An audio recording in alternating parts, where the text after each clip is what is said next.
Bismillahirrahmanirrahim. Assalamualaikum warahmatullahi wabarakatuh.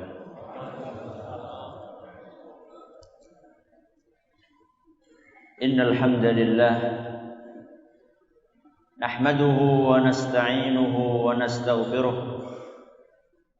wa na'udzu billahi min shururi anfusina wa min sayyiati a'malina. من يهده الله فلا مضل له ومن يضلل فلا هادي له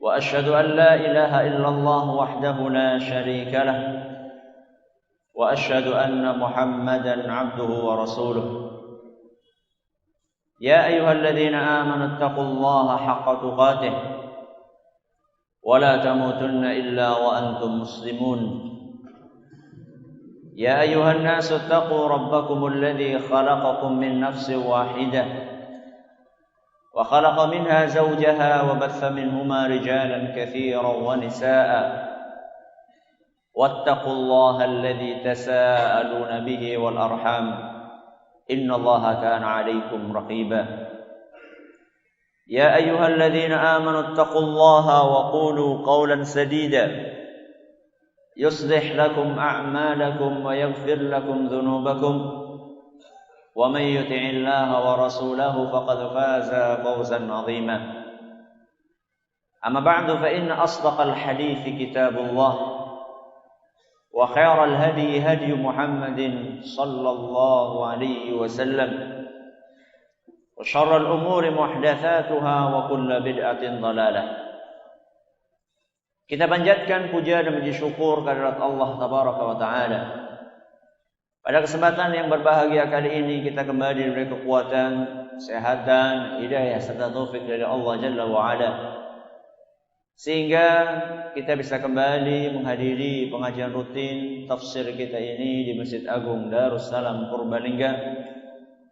Kita berharap semoga Allah Tabaraka wa Ta'ala berkenan untuk melimpahkan kepada kita semuanya ilmu yang bermanfaat sehingga bisa kita amalkan sebagai bekal untuk menghadap kepada Allah Jalla wa Ala. Amin ya rabbal alamin. Salat dan salam semoga senantiasa tercurahkan kepada junjungan kita Nabi besar Muhammad sallallahu alaihi wasallam, kepada para sahabatnya, keluarganya dan umatnya yang setia mengikuti tuntunannya hingga di akhir nanti.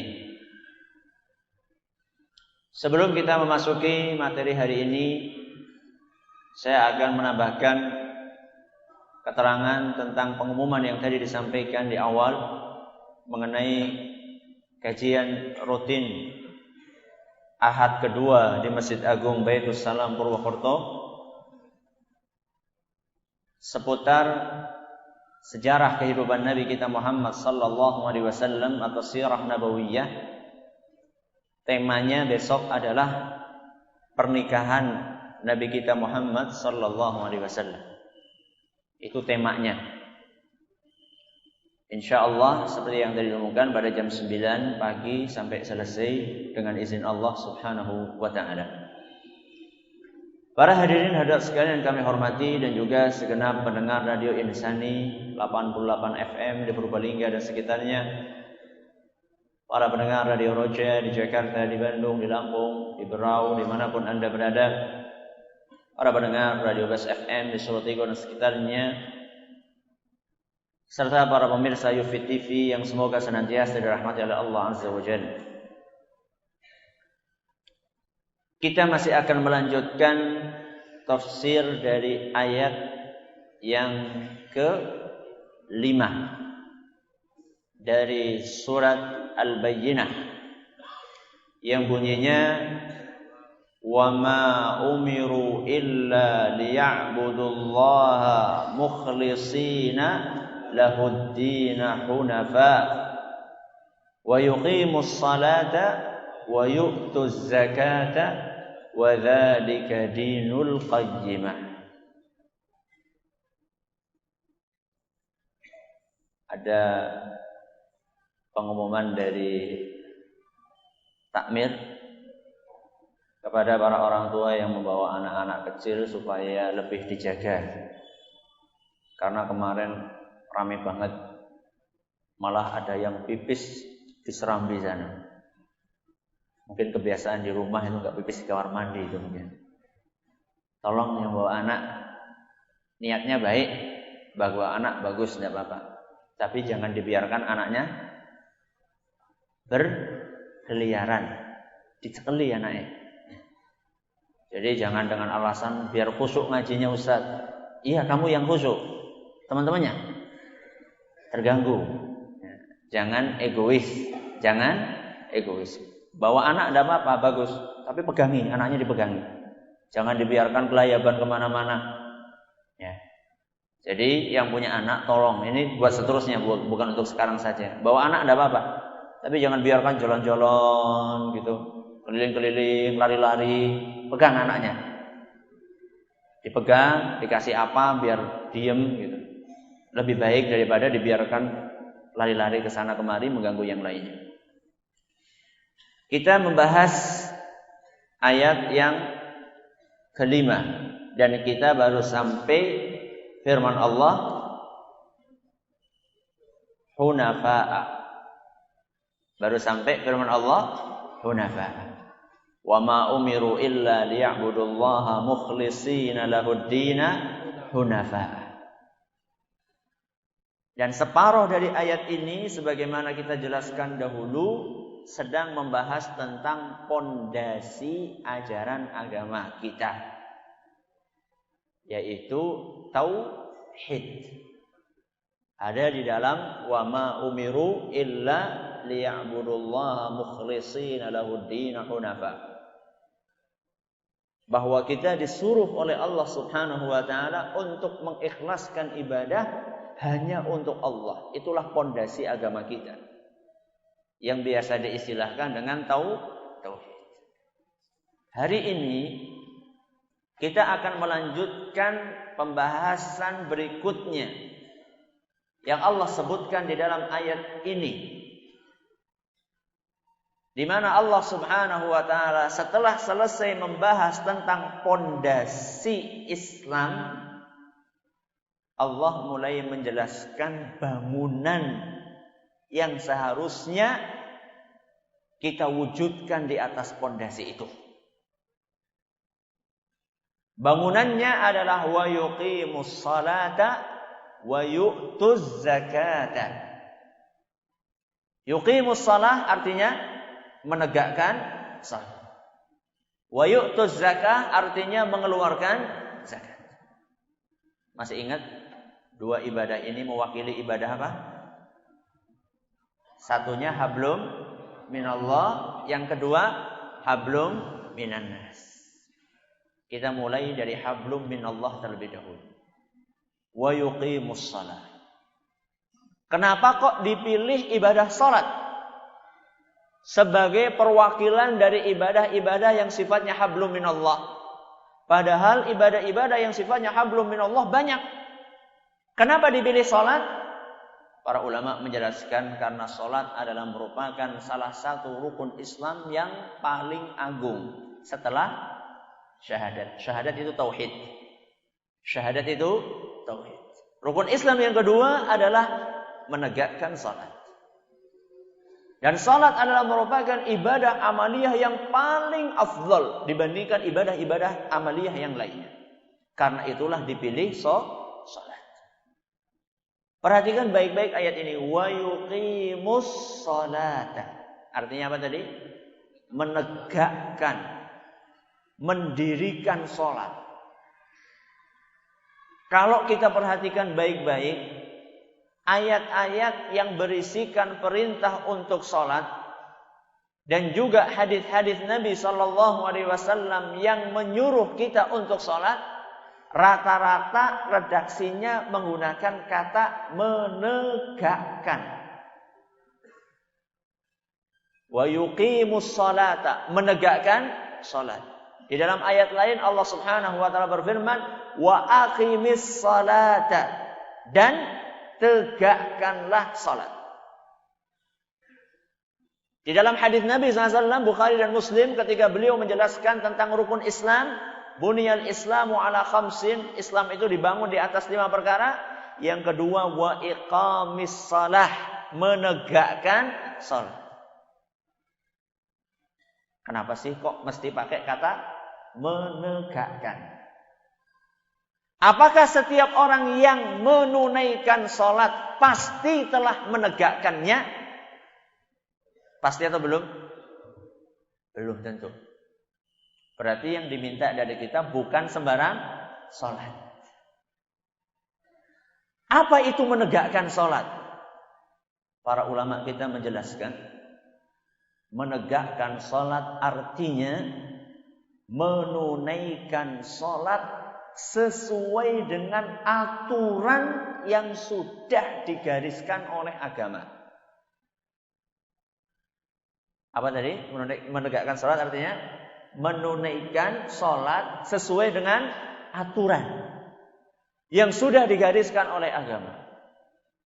Berarti yang namanya salat itu enggak bisa sekarepe dewek. Tidak bisa semaunya sendiri salat itu. Karena salat itu ibadah yang sudah dijelaskan aturannya di dalam agama kita. Oh, masuk ke gue orang bisa? Ya iyalah. Dalam pekerjaan saja duniawi ada aturan. Panjenengan bekerja ada aturannya enggak? Ada. Sekolah ada aturannya enggak? Ada. Main bola juga ada aturannya. Masa sholat enggak ada aturannya? Berarti kalau misalnya ada orang menunaikan sholat tapi tidak sesuai aturan, dia belum menegakkan sholat. Aturannya Pak Ustaz? Banyak aturannya. Mulai dari waktunya sudah diatur. Mulai dari waktunya. Jadi yang namanya sholat itu ras karepe dewek. Yang karepe sholat subuh jam 7 enggak bisa. Sudah diatur oleh Allah Subhanahu wa taala, subuh waktunya jam sekian. Saya senengnya sholat asarnya itu nanti kalau sudah mendekati sholat maghrib. Ben bisa ora bolak-balik katanya. Wudu sepisan, wudu sekali bisa buat 2 sholat sekalian. Gak bisa sekarang pedewek seperti itu. Gak ada jamak, menjamak sholat antara asar sama maghrib itu gak ada. Ada yang subuh juga seperti itu. Saya sholatnya bukan sholat subuh, tapi sholatnya subha. Subuh di waktu duha. Gak bisa kayak gitu. Aturannya ada. Harus mengikuti aturan waktunya. Di antara aturan juga, kata para ulama, adalah masalah tumakninah dalam sholat. Masalah tumakninah dalam sholat. Tumakninah gerakannya jelas, berdirinya tenang, rukuknya tenang, sujudnya tenang. Kalau tumakninah itu sifatnya lahiriah, gerakan yang kelihatan. Setelah tumakninah dibutuhkan sesuatu yang ada di dalam hati. Apa itu? Khusyuk. Apa bedanya antara tumakninah sama khusyuk? Kalau tumakninah itu lahiriahnya. Gerakannya benar, jelas, pelan, tenang, itu namanya tumakninah. Kalau khusyuk itu tempatnya di dalam hati. Dan masih ada aturan-aturan yang lainnya, wajib-wajibnya, rukun-rukunnya, sunnah-sunnahnya. Ini bukan sekarang waktu pembahasannya. Yang penting menegakkan salat artinya apa tadi? Menunaikan salat sesuai dengan aturan yang sudah digariskan oleh agama kita. Berarti salat itu bukan cuma gerakan lahiriah. Bukan cuma sekedar mengangkat tangan, bersedekap, ruku, sujud, duduk, berdiri lagi. Bukan sekedar itu saja. Kalau misalnya salat itu cuma gerakan lahiriah tok, tanpa ada khusyuk di dalam hati, apa bedanya sama senam kesegaran Jasmani. Apa bedanya sama SKJ? Sekarang masih ada nggak SKJ? Udah nggak ada ya? Oh, biyen pas ngasih SD. Ingatnya saya cuma itu SKJ, senam kesegaran jasmani. Apa bedanya kalau kayak gitu? Malah mungkin sebagai orang mengatakan lebih sehat SKJ katanya. Dan sangat disayangkan tidak sedikit di antara kaum muslimin yang sholatnya mirip SKJ. Kapan itu? Biasanya pas bulan Ramadan. Biasanya pas bulan Ramadan. Ketika sedang sholat tarawih. Ketika sholat tarawih itu biasanya terjadi kompetisi sholat tarawih. Terjadi kompetisi sholat tarawih. Siapa yang bubar duluan, itulah yang paling laris dan paling diburu oleh jamaah. Sehingga malam pertama terjadi perburuan sholat paling cepat. Dari sekian masjid di kampung itu dititeni, diperhatikan. Sing bubar disit sing endi. Malam pertama mungkin belum ketahuan. Malam kedua langsung jomplang itu jamaahnya. Yang juara satu, yang paling cepat itulah yang jamaahnya paling banyak. Saya pernah terjebak, nggak tahu di sebuah kota saat saya bepergian 15 tahun yang lalu kira-kira. Sholat di belakang imam yang seperti itu cara sholatnya. Masya Allah. Setelah sholat itu keringetan. Jadi bukan tenang hatinya, tapi awalnya pada keringetan. Luar biasa cepatnya. Saya nggak bisa bayangkan bagaimana kalau makmum di belakang itu mbah-mbah sing boyoken. Mbah-mbah yang sedang terkena rematik encok itu bagaimana tersiksanya itu. Kita yang muda-muda saja sampai ngos-ngosan habis sholat. Itu kan Masya Allah. Kayak maraton kita habis sholat. Jadi ibadah sholat itu bukan cuma lahiriah saja. Kalau saya katakan bukan cuma lahiriah, apakah artinya lahiriah tidak penting? Kalau saya katakan sholat itu bukan cuma lahiriah, apakah ungkapan saya ini bisa dipahami bahwa lahiriah itu tidak penting? Makanya ada tumakninah.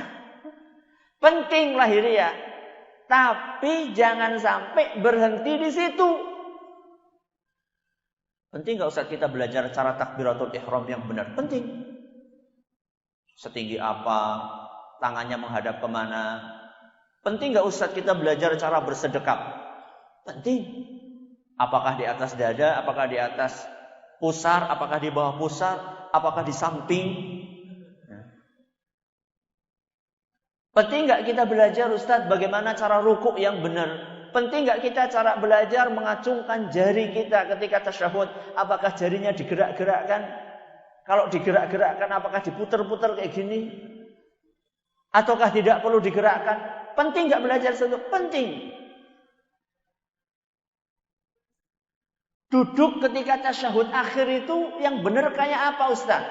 Apakah duduknya tawarruk atau duduknya iftirash? Penting nggak? Penting. Cara sujud yang benar itu gimana Ustaz? Ketika turun dari berdiri mau sujud, apakah lututnya dulu atau tangannya dulu? Penting nggak Ustaz? Penting. Tapi jangan berhenti di situ. Jangan berhenti di situ. Dan jangan sampai kita tersibukkan dengan memperhatikan lahiriah sholat kita dari perhatian terhadap kekhusyuan sholat kita. Banyak di antara kita Masya Allah menghabiskan waktu untuk mempelajari lahiriah sholat. Bagaimana lahiriahnya persis kayak sholatnya Nabi SAW. Karena Nabi SAW mengatakan, Sallu kama ra'aitumuni usolli. Sholatlah kalian sebagaimana kalian melihat aku sholat. Betul. Akan tetapi lihatlah sholat Nabi SAW. Apakah sholat beliau itu cuma lahiriahnya saja? Atau beliau juga memperhatikan batiniyahnya ketika sholat? Ketahuilah kaum muslimin, kaum muslimat yang kami hormati, para pendengar, para pemirsa dimanapun Anda berada, bahwa khusyuk itu adalah merupakan ruh dari sholat. Nyawanya sholat itu ada di mana? Khusyuk. Sampai-sampai Imam Ibnu Qayyim Al-Jauziyah beliau pernah mengatakan, fasalatun bila khusyu'in, salat yang enggak pakai khusyuk, salat yang enggak pakai khusyuk, wala hudurin, tanpa peresapan dengan hati, salat yang enggak pakai khusyuk, hatinya melanglang buana kemana-mana. Pernah enggak seperti itu? Bukan pernah, Ustaz. Meh saben. Hampir setiap sholat. Kata beliau, sholat yang enggak pakai khusyuk dan sholat yang hati kita tidak meresapi sholat yang kita lakukan, kata beliau, kabadanin mayyitin la ruha fihi, seperti tubuh yang tidak ada nyawanya. Maaf, bangkai. Apa? Bangkai. Bangkai kan tubuh yang enggak ada nyawanya kan? Benar kan? Benar. Kira-kira pantas enggak? Pantas enggak setiap hari kita mempersembahkan bangkai kepada Allah? Pantas enggak? Enggak pantas. Tidak layak. Kenapa tidak layak, Ustaz? Jelas tidak layak. Kalau kita mau ngasih orang yang kita hormati, ngirimi orang yang kita hormati, ngirimi batang ayam, gimana kira-kira? Ada menantu atau calon menantu, ngirimi calon mertuanya, dikirimi beras apa-apa, kemudian dikirimi tambahi batang ayam. Kira-kira diterima enggak itu lamarannya? Padahal itu sama manusia biasa. Ini kita sama Allah Subhanahu wa ta'ala, yang telah memberikan kita segalanya. Kita bisa melihat karena dikasih sama Allah. Kita bisa bernafas karena dikasih izin sama Allah Subhanahu wa ta'ala. Kita bisa mendengar karena dikasih sama Allah Subhanahu wa ta'ala. Kita bisa berjalan karena dikasih oleh Allah. Kita bisa makan, bisa minum, bisa memiliki keturunan, bisa punya rumah, bisa punya kendaraan. Dan seluruh kenikmatan yang kita rasakan di dunia ini semuanya dari Allah Subhanahu wa ta'ala. Begitulah karunia Allah yang sangat besar. Akan tetapi setiap harinya kita balas karunia itu dengan mempersembahkan bangkai kepada Allah Azza wa Jalla.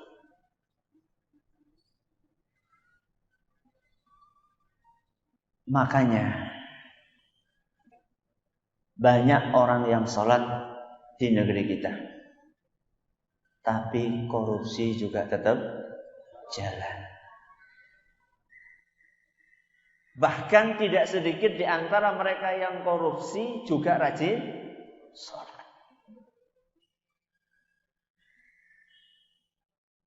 Makanya kita bisa mendapatkan orang yang kadang-kadang rajin ke masjid, kalau utang nggak mau bayar, rajin-rajin ngutang, nggak rajin bayar. Makanya kita temukan jamaah satu masjid saling iri, saling dengki, saling menjatuhkan sesama saudaranya. Padahal sama-sama jamaah masjid, sama-sama rutin ke masjid, sama-sama tidak pernah ketinggalan sholat jamaah. Akan tetapi saling membenci satu sama lainnya, saling menjatuhkan satu sama lainnya, saling iri dan dengki satu sama lainnya. Dan makanya kita dapatkan orang-orang yang sholat di masjid tapi pelite pol. Wis kaji mana? Kaji pelit. Ada apa dengan sholat kita? Wahai jamaah sekalian kami hormati. Mana bukti dari firman Allah Subhanahu wa taala, "Innas salata tanha 'anil fahsya'i wal munkar." Salat itu mencegah dari perbuatan yang keji dan perbuatan yang mungkar. Dengki mungkar enggak? Mungkar. Korupsi mungkar enggak? Mungkar. Takabur mungkar enggak? Mungkar. Selingkuh mungkar enggak? Mungkar. Akan tetapi kenapa masih ada suami yang rajin sholat? Ternyata dia punya WIL. Atau sebaliknya ada istri yang rajin sholat wanita tapi dia punya PIL. Pria idaman lain. Ada apa dengan sholat kita? Sangat mungkin sholat kita ini cuma baru sholat lahiriah, belum sholat batiniahnya. Kalau Nabi SAW sholatnya bagaimana Ustaz?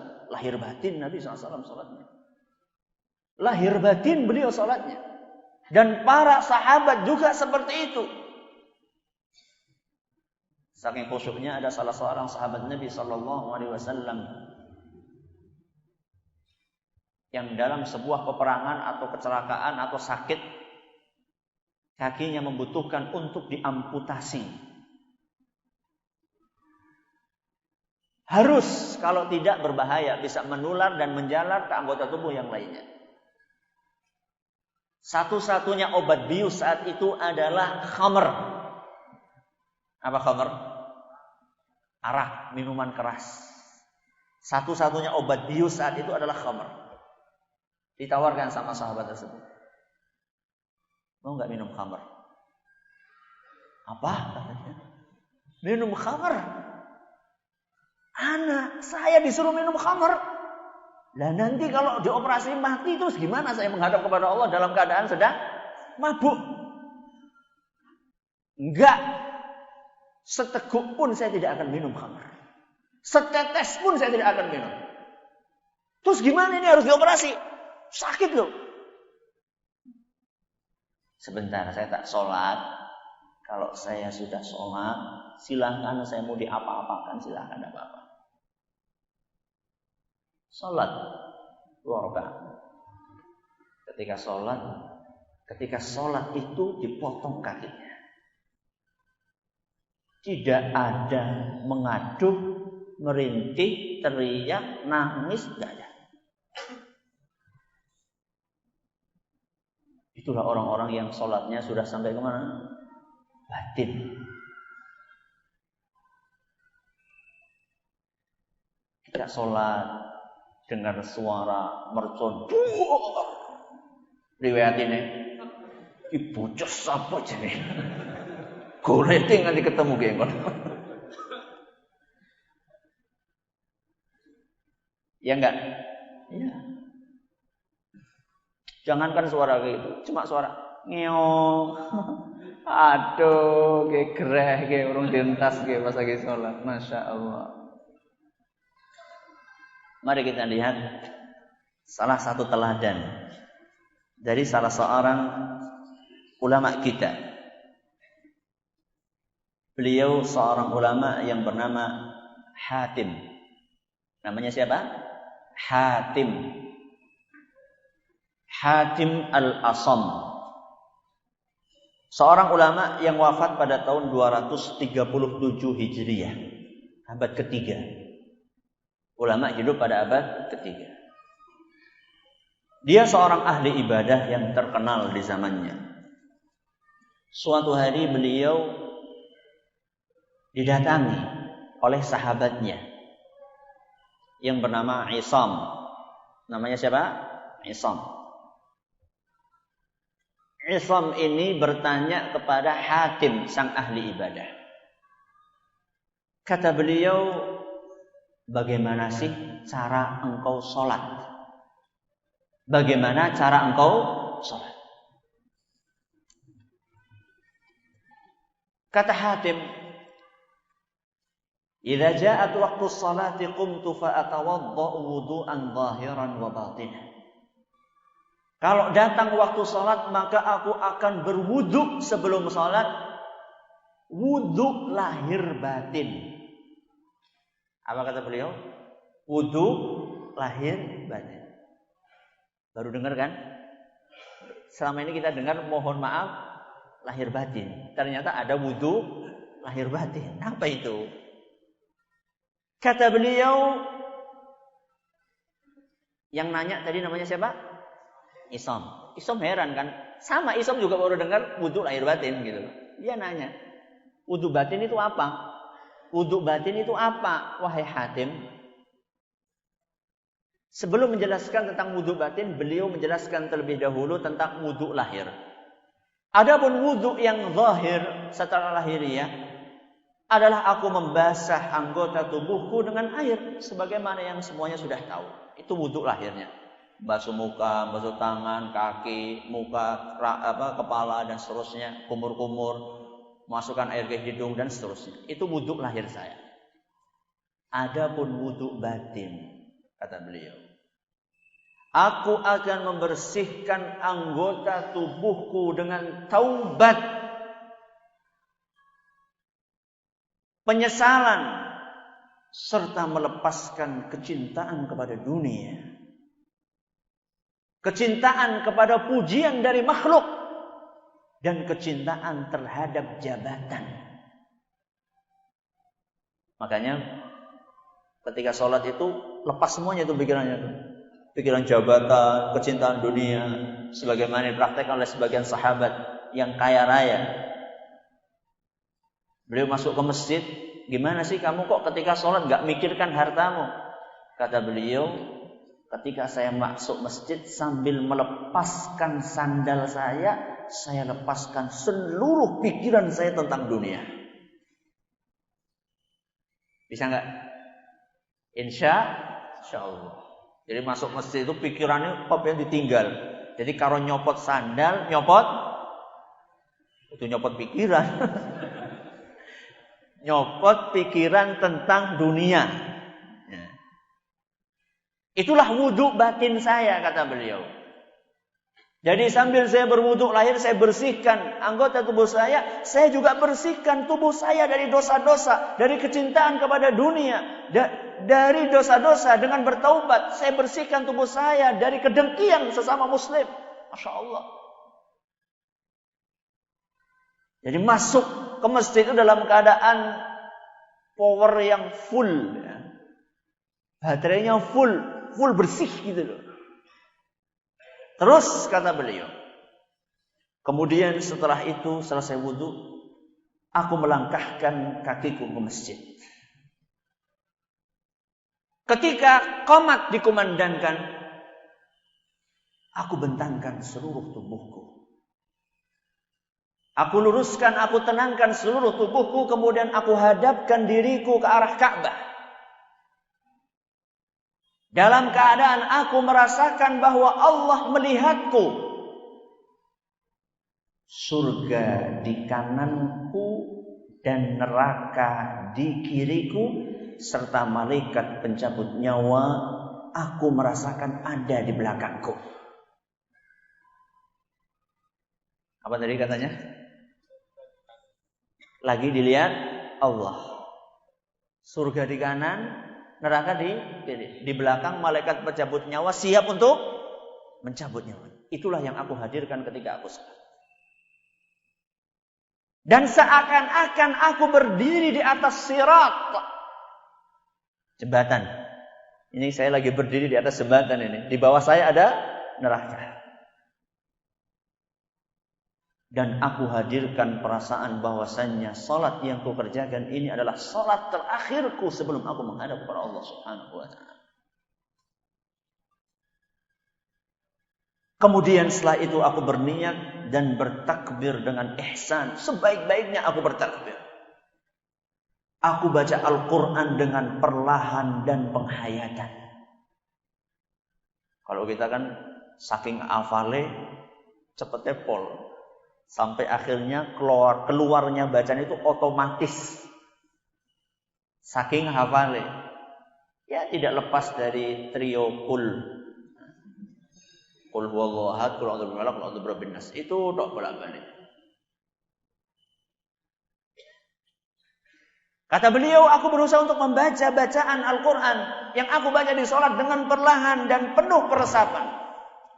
Setelah itu aku rukuk dengan tawaduk kepada Allah. Rukuk dengan merendahkan diri kepada Allah. Dan aku sujud dengan penuh ketundukan kepada Allah Azza wa Jalla. Aku letakkan kepalaku serendah-rendahnya di hadapan Allah. Dan aku bertasyahud dengan penuh pengharapan.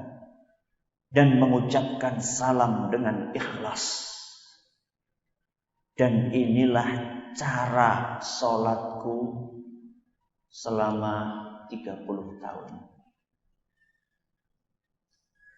30 tahun sholatnya kayak gue terus. Kita bisa sekali saja seperti itu. Wah, Masya Allah itu. Berarti sholat itu bukan cuma gerakan apa? Lahir. Gimana Ustaz caranya Ustaz? Belajar, baca, dengerin pengajian. Bukan berarti yang ngomong ini sudah sholat lahir batin. Sama, saya kayak jenengan sama saja lah. Kita sama-sama berusaha untuk memperbaiki diri. Ada pengajian, judulnya sholat lahir batin. Pengajian judulnya sholat lahir batin. Saya nyampaikan pengajian itu setiap hari Jumat. Setiap hari Jumat. Jam 5:15 sampai ya jam 6:15 gitulah. Sekitar 1 jam. Habis subuh jam 5:15 sampai jam 6:15. Disiarkan di Radio Insani. Gelombang 88 FM. Atau yang punya TV bisa dilihat di Insan TV. Setiap hari Jumat jam 5:15 sampai 6:15. Di situ ya pelan-pelan kita jelaskan. Mulai dari wudhu, yang kemarin sudah saya jelaskan wudhu itu. Yang tadi saya katakan wudhu lahir batin itu kayak apa. Gerakannya yang sesuai dengan tuntunan. Kemudian apa dibalik kita membasuh wajah, apa dibalik kita membasuh kaki, apa dibalik kita kumur-kumur, hikmahnya apa. Kemudian mulai dari niat, takbiratul ihram. Sekarang besok ini, hari Jumat besok ini lagi mulai bahas masalah Al-Fatihah. Kemarin baru selesai membaca basmalah. Pelan-pelan sajalah. Nah, pelan-pelan saja. Sedikit-sedikit kita ambil, kita kupas, kita perbaiki. Karena memang itu membutuhkan perjuangan yang panjang. Sebagian ulama kita mengatakan, saya berusaha keras supaya khusyuk di dalam sholat saya, berjuang selama 20 tahun. Setelah 20 tahun saya baru merasakan nikmatnya sholat. 20 tahun berikutnya. Butuh waktu lama enggak? Lama. Supaya kita tidak mempersembahkan apa tadi? Bangkai sama Allah Subhanahu wa ta'ala. Maka sholat itu harus diperhatikan lahir dan batinnya. Ada sebagian orang lahirnya tidak, batinnya juga tidak. Lahirnya cepet pol seperti yang saya sampaikan tadi. Dan batinnya juga. Ya kalau sudah lahiriahnya kayak gitu, bagaimana batinnya? Telat-telat sholatnya, suka ngundur-ngundur waktu. Ketika ngundur-ngundur waktu itu diingatkan, ngeles lagi. Sudah diingatkan, ngeles pula. Katanya kan kita punya dalil untuk mundur waktu sholat. Itu hadis Nabi kalau sudah datang waktu makan dulu baru sholat, kata dia. Itu kita punya dalil mundur sholat, makanya masjid-masjid kita kan sepi-sepi kan, karena kita pada makan. Kita punya dalil, hadisnya sahih itu. Ngeles. Diingatkan malah ngeles. Ustaz, itu apa enggak ada hadisnya? Ada hadisnya, betul ada. Tapi kalau baca hadis itu jangan cuma satu. Jangan cuma satu. Dibaca hadis yang lain. Kemudian dilihat keterangan para ulama kayak apa. Jadi jangan merasa kita ini udah pinter banget sampai nggak butuh untuk melihat keterangan para ulama tentang hadis-hadis itu. Itu hadisnya kayak apa Ustaz bunyinya? Hadis dalam Sahih Muslim. Yang nyuruh supaya kalau datang waktu makan supaya kita makan dulu. Hadis dalam Sahih Muslim. Bahwa Nabi SAW mengatakan, "Idza hadaral 'asha'u wa uqimatis salatu fabda'u bil 'asha'." Kata beliau, kalau makan malam sudah dihidangkan. Perhatikan baik-baik redaksinya, kalau sudah dihidangkan. Udu nembe goreng. Ngenten ini suwe mas, nembe goreng. Makanan sudah siap sudah siap di atas meja lah katakanlah. Sudah siap itu makanan. Semuanya sudah siap. Orang dadakan nyambel, orang dadakan goreng kerupuk, orang dadakan apa. Semua sudah siap semuanya. Kemudian terdengar qomat. Kata Nabi SAW, "Fabda'u bil 'asha." Mulailah dengan makan terlebih dahulu. Hadis riwayat Muslim sahih. Alhamdulillah. Ini baru satu hadis. Kita dengarkan hadis yang lain. Hadis dari seorang sahabat yang bernama Amr ibn Umayyah. Kata beliau, pada suatu hari aku melihat Nabi sallallahu alaihi wasallam sedang memotong daging dengan pisau, motong daging kambing. Sudah siap saji, tinggal makan. Lagi motong daging kambing. Tahu-tahu terdengar suara qomat. Apa yang dilakukan oleh Nabi SAW? Diceritakan oleh sahabat yang melihat dengan mata beliau sendiri. Fa'alqaha was-sikkina allati kana yahtazzu biha. Nabi SAW meletakkan daging dan pisau yang dia gunakan. Thumma qama fa shalla. Cepat-cepat salat. Hadis sahih riwayat Bukhari. Sing di go ayo. Itulah pentingnya membaca hadis, enggak cuma satu. Kontradiktif enggak Ustaz? Apakah bertentangan Ustaz? Satunya nyuruh supaya makan dulu. Satunya Nabi SAW malah sholat dulu. Padahal beliau sudah motong. Para ulama menjelaskan, ini pentingnya kembali kepada keterangan ulama. Kata mereka, kalau kondisinya kita lagi lapar banget. Makanan sudah siap di depan kita. Dan makanan itu sangat menggiurkan. Kalau sampai kita tidak nyicipi ketika sholat itu pikirannya soto karo bakso. Sehingga sholat Allahu Akbar seroto. Ruku bakso, salam sate. Kalau kondisinya seperti itu, dan ini hadis tadi yang Sahih Muslim itu berbicara tentang orang sedang puasa. Habis waktunya. Jadi inti jawabannya adalah bahwa itu adalah buat mereka yang bukan puasa, buat mereka yang sedang lapar, kemudian kalau sholat itu akan kepikiran, dan itu tidak boleh dijadikan sebagai kebiasaan. Saben hari kayak gitu. Ayo siapkan. Pas azan, ayo siapkan. Lu saben sholat masa kayak gue. Ya, jadi tidak setiap itu hanya insidentil. Hanya Semoga bermanfaat buat kita semua. Tanya jawab nanti kita akan buka insyaallah setelah salat Isya dengan izin Allah tabaraka wa taala. Terima kasih atas perhatiannya. Mohon maaf segala kurangnya. Kita tutup dengan baca subhanakallahumma wa bihamdika asyhadu an la ilaha illa anta astaghfiruka wa atubu ilaik. Assalamualaikum warahmatullahi wabarakatuh.